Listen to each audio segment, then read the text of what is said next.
बंधु माने आजिर ଏହି କାର୍ଯ୍ୟକ୍ରମକୁ ଆପଣମାନଙ୍କୁ ସ୍ୱାଗତ। ଆଜିର ଏହି କାର୍ଯ୍ୟକ୍ରମଟି ଧନୁ ରାଶିର ବ୍ୟକ୍ତିବିଶେଷ ମାନଙ୍କ ପାଇଁ ବହୁତ ଗୁରୁତ୍ୱପୂର୍ଣ୍ଣ ଅଟେ, ବହୁତ ହିଁ ଖାସ ଅଟେ।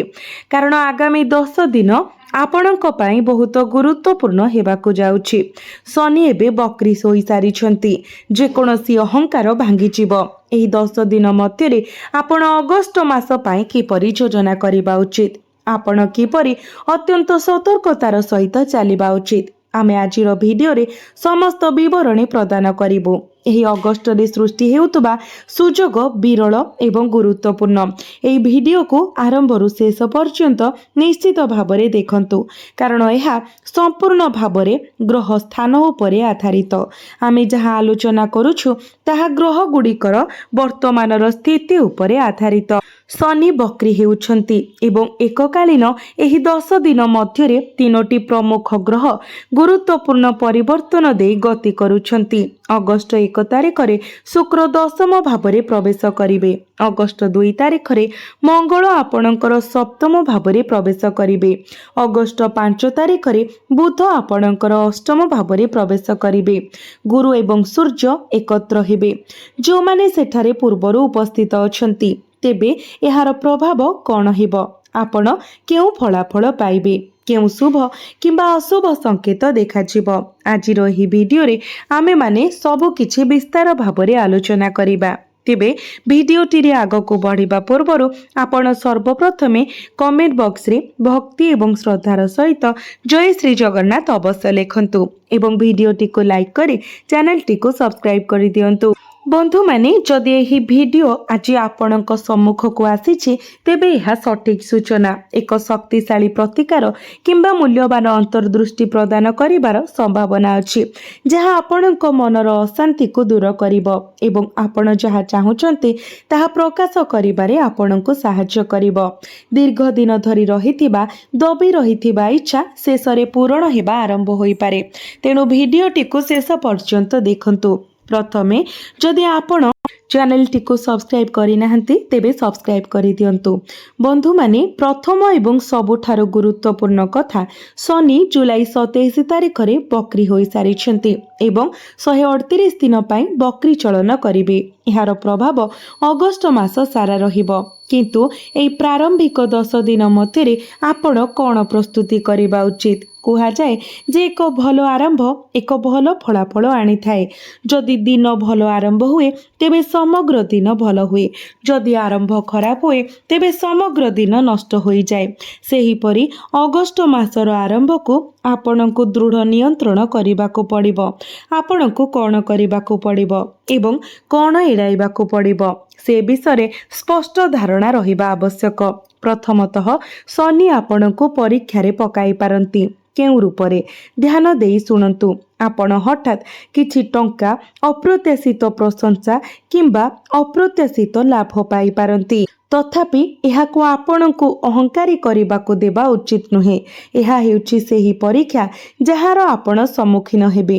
ପ୍ରାୟତଃ ଏପରି ଘଟେ ଯେ ଯେଉଁମାନଙ୍କର ପୂର୍ବରୁ ଟଙ୍କା ଅଭାବ ଥିଲା ସେମାନେ ଏହା ପାଇବା ପରେ ଅହଙ୍କାରୀ ହୋଇଯାଆନ୍ତି, କିମ୍ବା ଯେଉଁମାନଙ୍କର ଭଲ ସମ୍ପର୍କ ନଥିଲା ସେମାନେ ସେଗୁଡ଼ିକୁ ପାଇଗଲେ ଅହଙ୍କାରୀ ହୋଇଯାଆନ୍ତି। ଏହା ସମ୍ପର୍କ ହେଉ କିମ୍ବା ଟଙ୍କା, ଆପଣ ଯାହା ପାଆନ୍ତି ତାହାକୁ ଈଶ୍ୱରଙ୍କ କୃପା ଭାବରେ ଦେଖାଯିବା ଉଚିତ, ଈଶ୍ୱରଙ୍କ ଠାରୁ ଏକ ଉପହାର। ଏହି ମାନସିକତା ସହିତ ଆପଣଙ୍କୁ ସମ୍ପୂର୍ଣ୍ଣ ଭାବରେ ସାଧୁ ଏବଂ ଶାନ୍ତ ରହିବା ଉଚିତ। ଗର୍ବକୁ ଆପଣଙ୍କ ମୁଣ୍ଡ ଉପରକୁ ଯିବାକୁ ଦିଅନ୍ତୁ ନାହିଁ, ନଚେତ୍ ଆପଣ ଏହି 10 ଦିନ ମଧ୍ୟରେ ଶନିଙ୍କ ପରୀକ୍ଷାରେ ବିଫଳ ହୋଇପାରନ୍ତି। ଏହା ବ୍ୟତୀତ ଆପଣ ଜଣେ ଦୋକାନୀ କିମ୍ବା କର୍ମଚାରୀ ହୁଅନ୍ତୁ, ଆପଣ ଅନୁଭବ କରିପାରନ୍ତି ଯେ ଆପଣଙ୍କ ପ୍ରତିଯୋଗୀ କିମ୍ବା ସହକର୍ମୀମାନେ ଶକ୍ତି ପାଉଛନ୍ତି, ଯେ ସେମାନଙ୍କର ଶକ୍ତି କିମ୍ବା ପ୍ରଭାବ ବୃଦ୍ଧି ପାଉଛି ଏବଂ ସେମାନଙ୍କ କାର୍ଯ୍ୟଗୁଡ଼ିକ ଶୀଘ୍ର ସମାପ୍ତ ହେଉଛି, ଯେତେବେଳେ ଆପଣ ପଛରେ ପଡ଼ିଯାଉଛନ୍ତି। ଆପଣ ଅନୁଭବ କରିପାରନ୍ତି ଯେ ଆପଣଙ୍କ ସହିତ କାମ କରୁଥିବା କିମ୍ବା ଆପଣଙ୍କ ସହିତ ପ୍ରତିଯୋଗିତା କରୁଥିବା ଲୋକମାନେ ଯଥେଷ୍ଟ ଶକ୍ତିଶାଳୀ ହୋଇଯାଇଛନ୍ତି। ଆପଣଙ୍କୁ ବୁଝିବାକୁ ପଡ଼ିବ ଯେ ଭଗବାନ ଶନି ଏଠାରେ ଏକ ଭ୍ରମ ବୁଣୁଛନ୍ତି। ଶନି ଦେଖୁଛନ୍ତି ଯେ ଆପଣ କଠିନ ପରିସ୍ଥିତି ଏବଂ ଭୟଙ୍କର ପ୍ରତିଯୋଗିତାରୁ ଦୂରେଇ ଯାଉଛନ୍ତି ନା ମୁହାଁମୁହିଁ ହେଉଛନ୍ତି। ତେଣୁ ପଳାୟନ କରନ୍ତୁ ନାହିଁ, ବିଶେଷ କରି ଅଗଷ୍ଟ ଆରମ୍ଭରେ। ଧନୁରାଶିର ଲୋକମାନେ ଏହା ମନେ ରଖିବା ଉଚିତ। ଏହା ବ୍ୟତୀତ ଯଦି ଆପଣ ଏପରି ଟଙ୍କା ପାଆନ୍ତି ଯାହା ଠିକ୍ ଭାବରେ ଆପଣଙ୍କର ନୁହେଁ, ଉଦାହରଣ ସ୍ୱରୂପ ଯଦି ଆପଣ ରାସ୍ତାରେ ଟଙ୍କା ପାଆନ୍ତି, ତେବେ ଏହାକୁ ନିଜ ପାଇଁ ବ୍ୟବହାର କରନ୍ତୁ ନାହିଁ। ଏହାକୁ କୌଣସି ମନ୍ଦିରରେ ଦାନ କରନ୍ତୁ କିମ୍ବା କୌଣସି ଅଭାବୀ ବ୍ୟକ୍ତିଙ୍କୁ ଦେଇଦିଅନ୍ତୁ। ଏହାକୁ ନିଜ ପାଇଁ କେବେ ବି ଖର୍ଚ୍ଚ କରନ୍ତୁ ନାହିଁ, କାରଣ ଏହା ଆପଣଙ୍କର ନୁହେଁ ଏବଂ ଶନିଦେବ ଯେଉଁମାନେ ଠିକ୍ ଭାବରେ ଯାହା ଅର୍ଜନ କରିଛନ୍ତି ତାହା ଉପରେ ବଞ୍ଚନ୍ତି ସେମାନଙ୍କୁ ସମର୍ଥନ କରନ୍ତି। ତେଣୁ ଏକ ସଚ୍ଚୋଟ ଜୀବନ ବଞ୍ଚନ୍ତୁ ଏବଂ ବକ୍ରି ଶନି ମଧ୍ୟ ଆପଣଙ୍କୁ ଲାଭ ଦେବେ। ଶନିଙ୍କର ବର୍ତ୍ତମାନ ସ୍ଥିତି ବିଷୟରେ ବିଚାର କରନ୍ତୁ। ଏହା ଆରାମ ଏବଂ ଧନ ଭାବରେ ଅଛନ୍ତି। ଆପଣଙ୍କୁ କେବଳ ନିଶ୍ଚିତ କରିବାକୁ ପଡ଼ିବ ଯେ କୌଣସି ପାରିବାରିକ ପ୍ରସଙ୍ଗ ଯୁକ୍ତିତର୍କ କିମ୍ବା ସମସ୍ୟାରେ ପରିଣତ ନ ହୁଏ କିମ୍ବା ଏକ ଛୋଟ କଥାବାର୍ତ୍ତା ଅନୁପାତରୁ ଉଡ଼ି ନଯାଏ। ଆପଣଙ୍କୁ ଏହା ପ୍ରତି ସଚେତନ ରହିବା ଉଚିତ।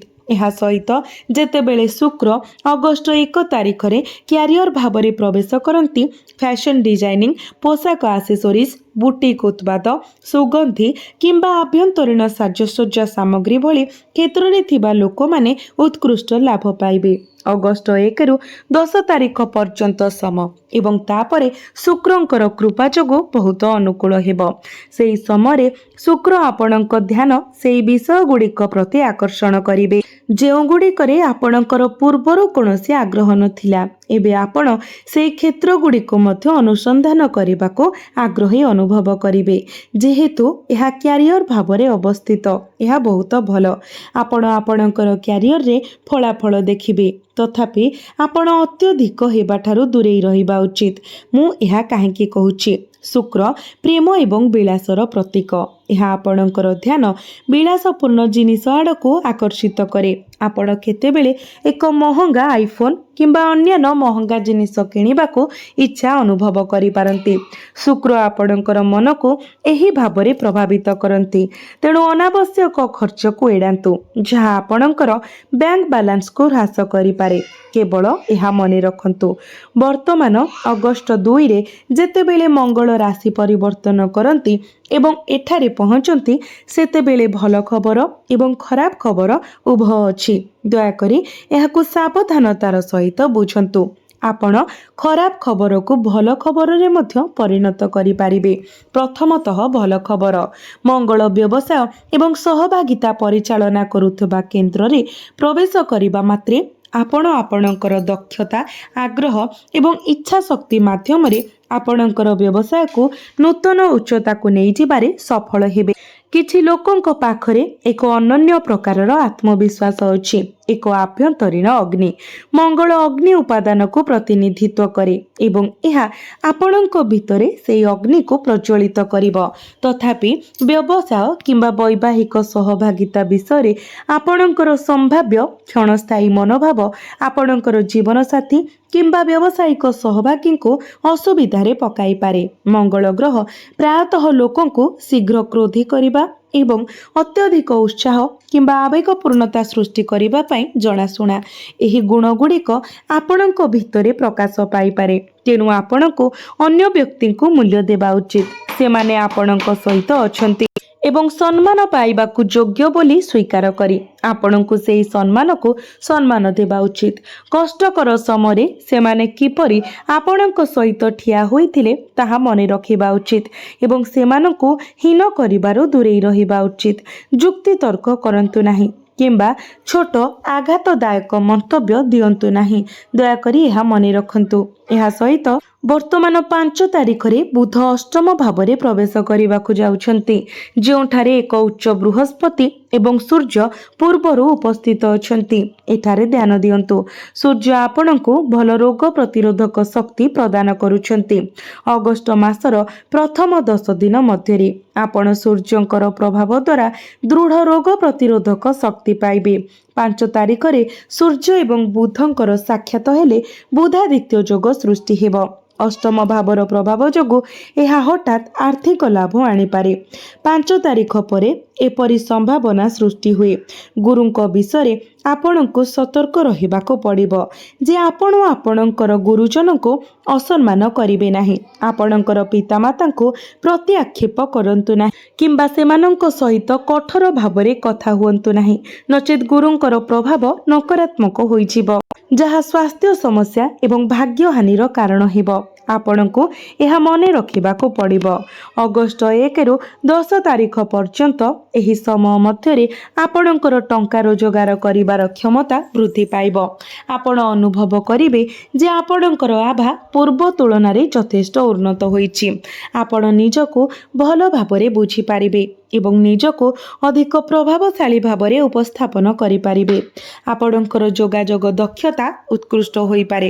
ତଥାପି ମନେ ରଖନ୍ତୁ ଯେ କେତୁ ଭାଗ୍ୟ ଭାବରେ ଅବସ୍ଥିତ।